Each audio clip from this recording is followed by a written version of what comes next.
Hi everyone and welcome to Shedding the Bitch Radio, and yes, I am Bernadette Bose. Back from my bitch tour. You've been following me all around the country, back and forth, back and forth. Just a couple of updates. I went to the California Women's Conference. Thank you very much, Michelle, and everyone out there for a fabulous, fabulous conference. A shout out to you and all the ladies that were there throughout the country. Thank you very much for coming by and taking the pledge with me at sheddingthebitch.com. As well, I then jumped down to Florida to the Women's Prosperity Network Unconference. So thank you, Nancy, Trish, and Susan, the three sisters of Women's Prosperity Network. And then I finished up this past weekend back out in California to the Secret Knock with Greg Reed and the whole gang of Les Brown and TJ Fox and a whole number of other friends and family members. So thank you everybody for kind of following along with me and helping me recover as well from that 3-week tour. But I want to jump into our conversation today because this topic is not only important, but we have to, as women, we have to change the dynamic of this conversation, which is about women getting their vote out. And joining me today, I'm very excited to find a real mover and shaker. And you know how I love those type of people. Kyle Young. Now, I was impressed because Kyle headed up one of the most popular and successful marketing and advertising agencies here in Atlanta, competing with the big guys. And she did it for many years and decided that, you know what, my family needs me and I want to be with them, and therefore I'm going to go off and try to help women and businesses to really just move to the next level based on her great number of years of experiences and expertise. And she started multitaskingwoman.com. Now you have to do multi-tasking.com. multi-taskingwoman.com. And you'll find her picture right there, and you'll see Kyle Young. And it's all about helping women, yes, and their businesses. And their businesses. To really go to the next level and deal with everything that we have to deal with. Well, all too often we are overwhelmed. Oh. You know, there are too many questions, there are too many ideas, there are too many calls on our time. It's not about how to multitask more.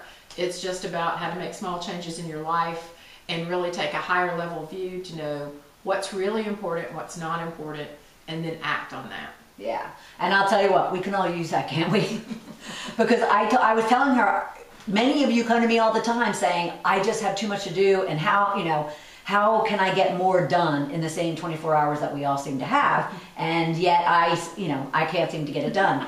That is what Kyle would help you with. But more importantly, she then took a passion, or maybe a frustration.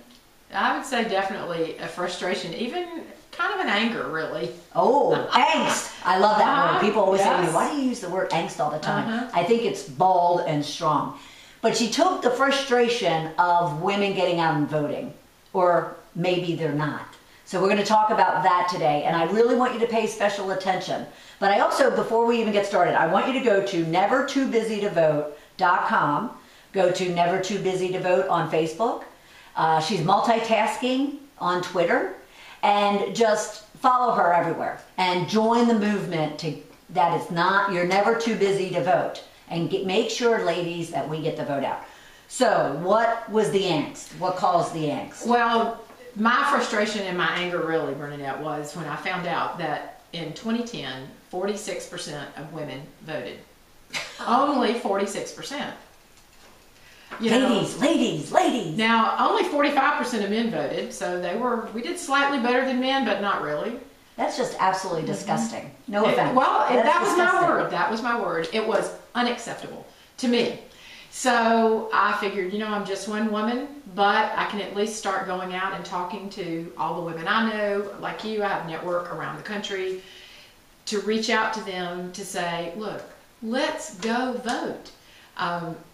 One of the important things about this effort, which is totally grassroots, is that we have all agreed to be nonpartisan in our approach, because while every one of us who volunteers for this, because it is totally, believe me, there's no money involved, there's no PAC money behind it, there's no secret agenda, it's just a group of women like us who have said, okay, we're sick and tired of this. More women should be out voting. We should be politically active and involved. And so while we all have very strong, most of us, political opinions of our own, we're setting those aside to say that if we can get more and more women, more and more people out to vote, then the people that are elected will reflect the will of the country, not the will of 46% of the country. Correct. Absolutely. And so we're not here to talk politics. We're not here to talk Republican, Democrat. So if that's what you're interested in when we've been promoting this episode, stay on, because we do need to convince you to get out there and vote. But then close your ears to the fact that you wanted to talk about that, and we're not going to. What we want to talk about is, why are women not getting out and voting? We spent how many centuries fighting for the right to vote, and yet 46% are voting. There's a gap of 54%. So the 54% of you who aren't voting, let me ask you something. I love your brand name, and well, your movement name. Let's make sure it's much bigger than a brand. Never too busy to vote. What's the number one excuse you get around women not voting? Well, actually, the census, when they did the recent census, U.S. Census, they asked, why did you not go vote? And the number one answer for women was too busy. Just too busy. Now, why are we too busy? We know. We have kids, we have husbands, we have jobs, we have other commitments, we are traveling.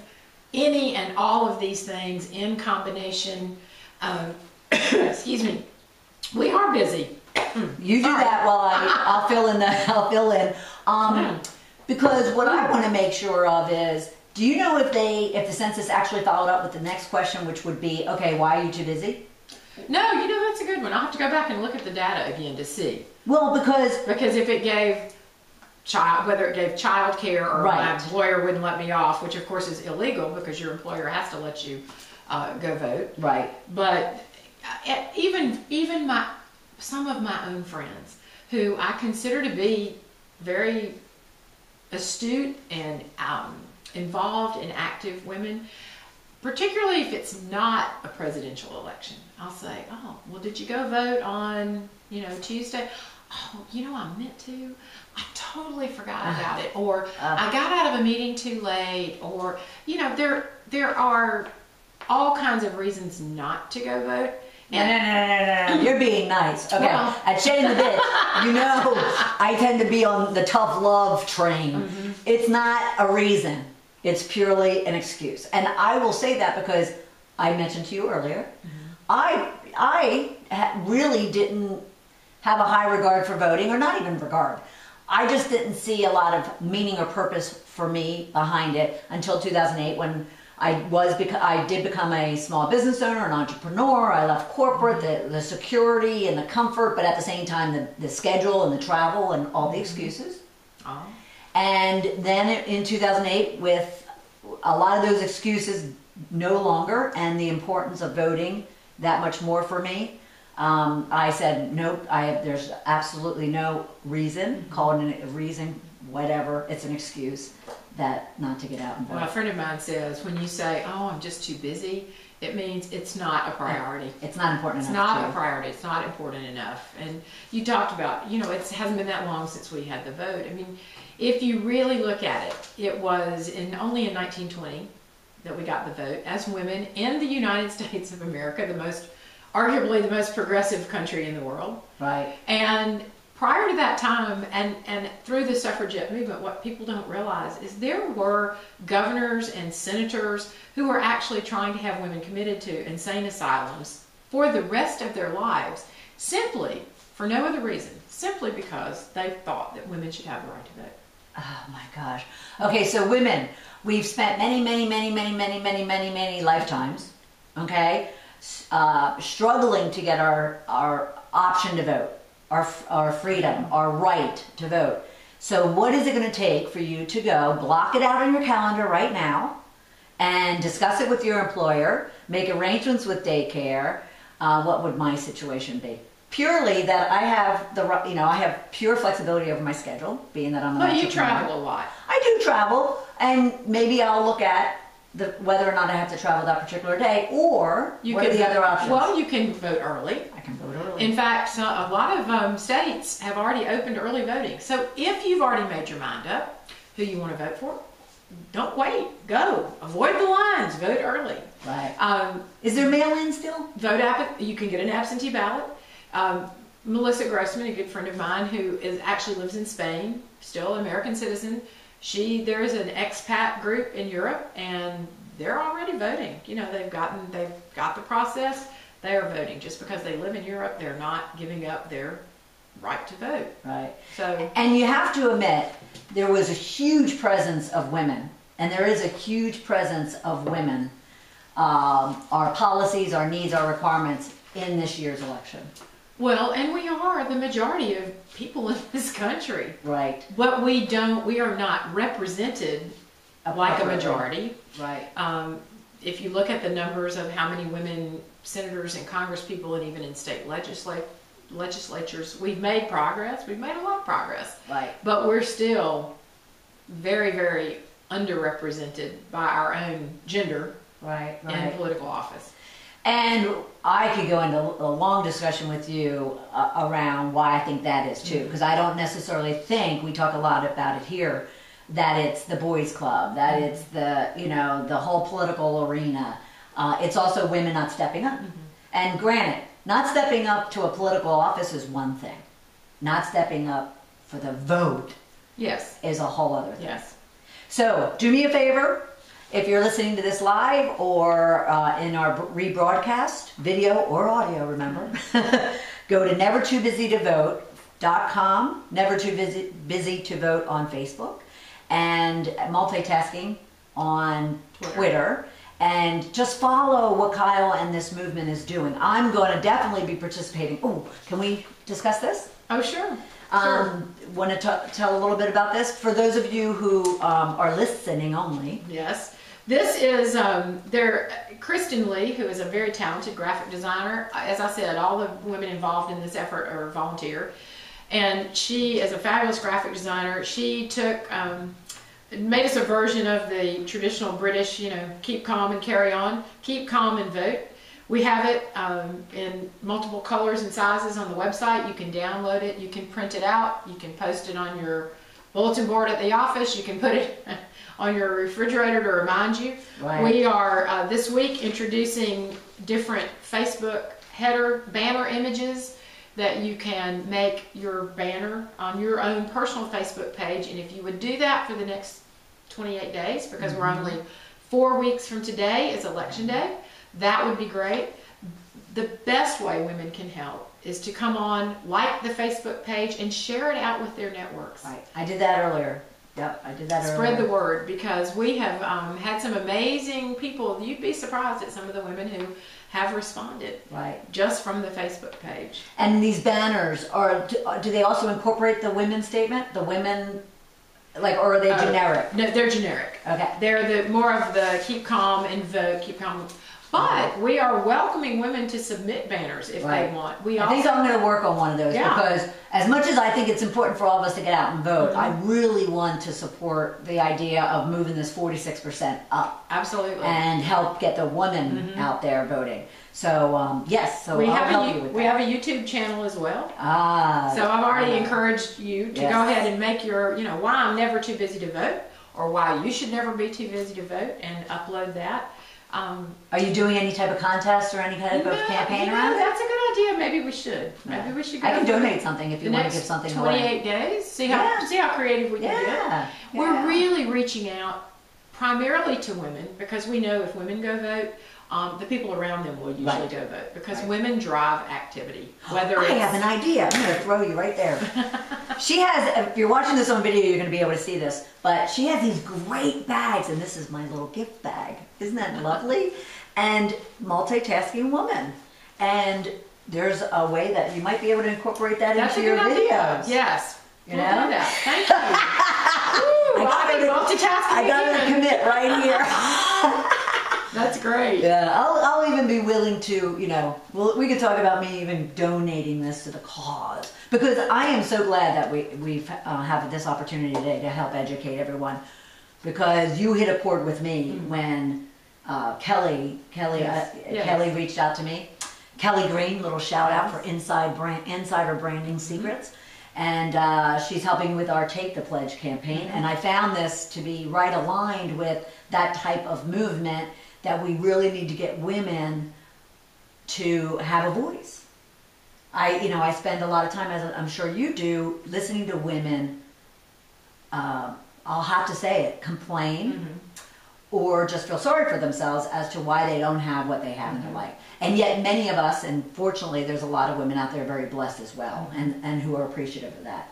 However, it hit a chord to me saying, wow, that's a way to have our voice. Well, I think a lot of times because we have so much going on in our lives, we think, oh, how am I going to make a difference? Right. You know, I'm just one woman. How am I going to make a difference? I can't do anything really big.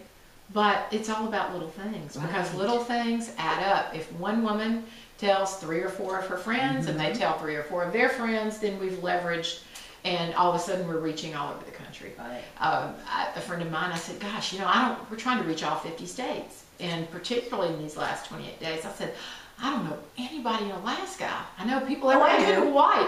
That's what she said too. I'm like, oh wow. So 5 people have said, oh, I know somebody in Alaska. Oh, I do. So what we could do is we could band together. All right, ladies? You're all listening? We can band together, put out on our Facebook pages, share your page, and then put who do you know in blah, blah, blah, blah. Forward this to them specifically. Link back to us so we can see that they shared it on. That would be great. And just... And let's, I also find that if you give them a specific call to action and be specific about it, that if you're looking for, women in these certain states that are under represented, although I'm sure every state has that issue, but then we can spread the message. Well, I think that's great, and to give a shout out, we'll get everybody going to particular states. Absolutely. Because it's interesting, because I know I personally have made political contributions to campaigns of women whose agendas I really believe in other states that where I don't live, but yet I want to support their efforts. Sure. So it is. I think Tip O'Neill famously said once, all politics is local. It all starts. And who you vote for, who's going to be on your school board or your county commissioner, your mayor, is every bit as important as who you're going to vote for president. Right. All the rhetoric that's out there right now is about the presidential race, but all elections are important, because it's the only, we have the gift. A few years ago when women in Afghanistan were trying to vote, and women in other places in the country, and people are literally still being killed around the world for trying to exercise their right to vote. Yeah, that's and scary. we have it, and we waste it. Right. Okay, so here's something I want to float out to you.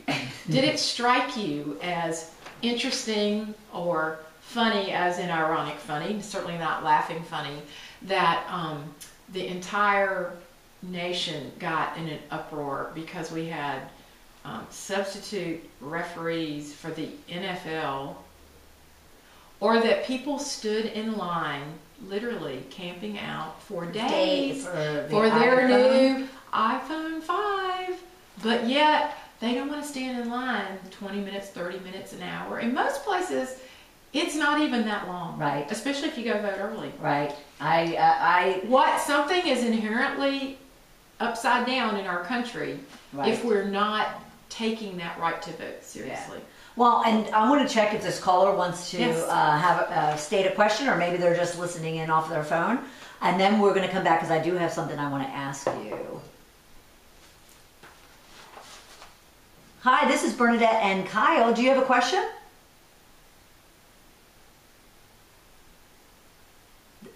Okay. Hello? All right, then just continue to hang out and we'll continue on. Thank you very much for joining us.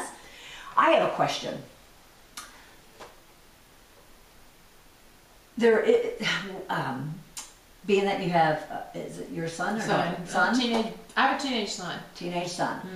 And do you know if your parent friends, other parent friends, especially with their daughters, are they instilling in them this freedom and right to vote and to really stand up for themselves? And is the schools contributing to that in our youths? Because that's where the change is going to happen. Well, in my son's case, and of course, being the mother of a son, I have more friends with sons Other than boys. daughters. Yeah.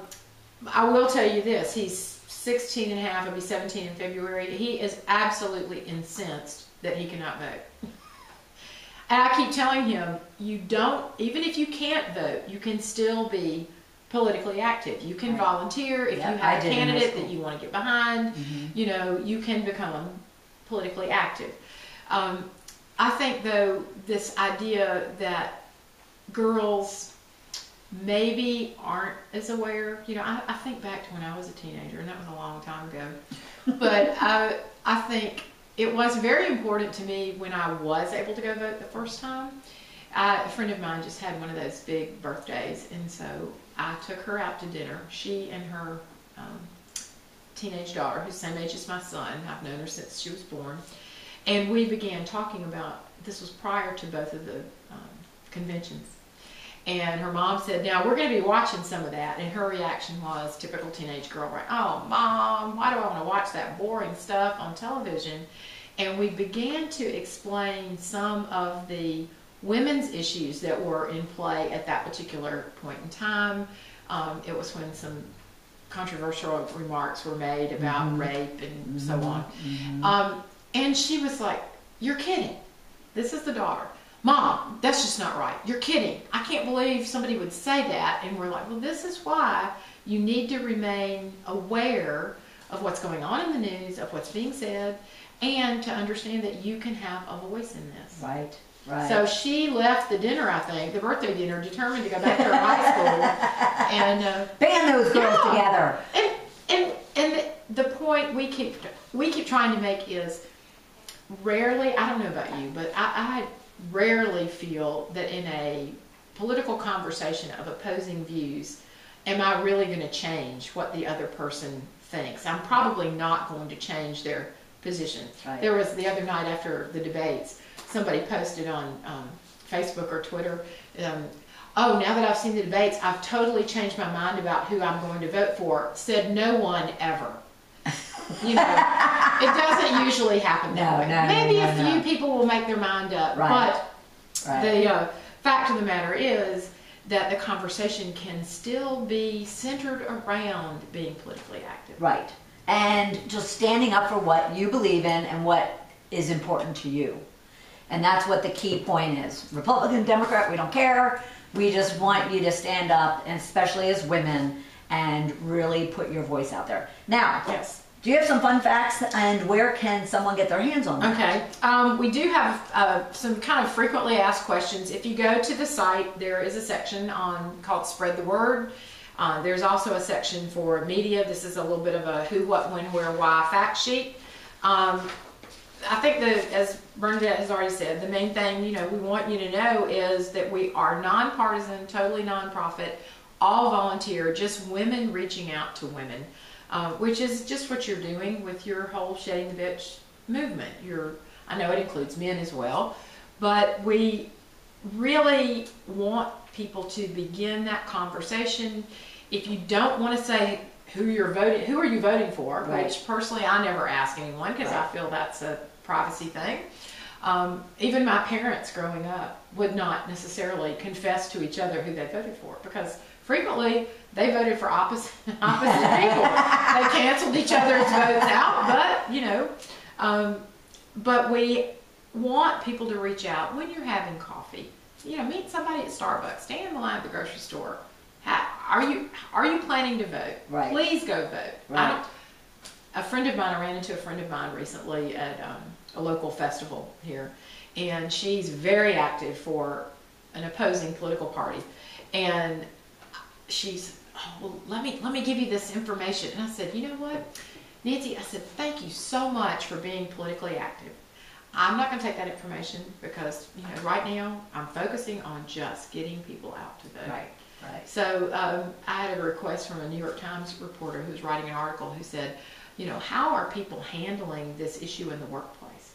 that can be, you know, if you're posting, you know, you're putting up a bumper sticker or you're posting things on your Facebook page, and, you know, kind of, it's not that people shouldn't take a political position, Right. but how do you take one in a way that is still positive and kind of moving things forward? And for me, and for all of the women who are involved in Never Too Busy to Vote, it is simply focused on getting out.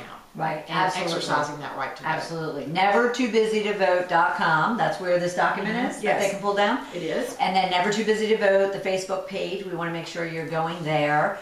And then you can always collaborate with Kyle at multitasking on Twitter. All kinds of ways to do that. Yes. And I just want to make sure okay, let's remove the excuses of never too busy. Yes. So we talked about, let's highlight them again, what Okay. their options are. Well, if you are registered to vote, you should know that by now. On our site, there is a link on the homepage, on every page actually, to vote411.org, which is a site that is operated. It's a voter information site, nonpartisan. It's offered by the League of Women Voters, which is also another nonpartisan organization.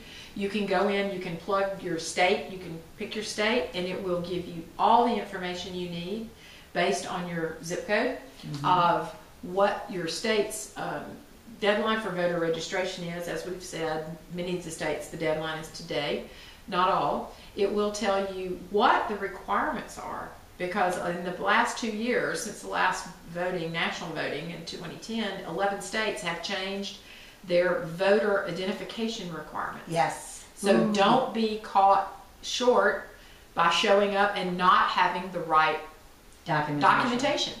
Right. And the other thing is, not knowing where to vote could That was mean my that problem. you lose your vote. That was my problem. Yep. You know, depending on, you need to know when the polls open, when the polls close, and just double check. I voted at the same library for 30 years, Right. but I could show up tomorrow, and if the lines have been changed of my voting district, and I'm there at the last minute, and it's 5 miles away, I might not get to vote. So check it now while you have plenty of time. Well, and we're 30 days out. So even as far as having conversations with your employer, making daycare arrangements, making pet care arrangements, like I would, although most likely I'm taking him with me. You know, whatever the case might be, there really is no excuse to be too busy to vote. So Kyle, I want to thank you so much. Oh, I've loved it. It's I been want to thank you great. so much. And we're going to be putting, actually she's going to stick around because we're going to do a couple little videos afterwards that we can put out on Facebook and YouTube and whatnot. She does have a YouTube channel, she mentioned, Never Too Busy to Vote. So just Google it, Facebook it, you'll find it. I found it very easily earlier. And we're going to see what we can do to get the women out to vote this particular election year. And then come back here next week, every Tuesday at noon Eastern Time for another episode of Shedding the Bitch Radio. And then at the same time, I have some great events coming up and some great webinars that you can be participating in. So go to sheddingthebitch.com and look under events or programs. We have a lot of activity starting up for the end of the year and then obviously going into next year. But for everybody at Shedding the Bitch, and thank you very much, Kyle. Thank you for joining us today, and we will check right back with you next Tuesday at noon Eastern Time.